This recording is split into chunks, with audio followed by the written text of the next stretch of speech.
carregar essa roupa.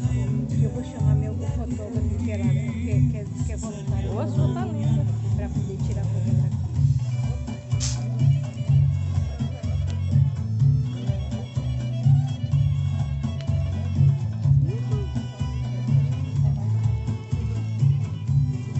E nesse dia eu chamar meu amigo para fotografar, ele é profissional. Ele que tira foto, ele que fez o calendário das minhas pacientes, foi lindo, quando retrato, antes da Chama, pandemia. viu? Nesse dia eu vou pro salão para poder fazer meu olho de gata.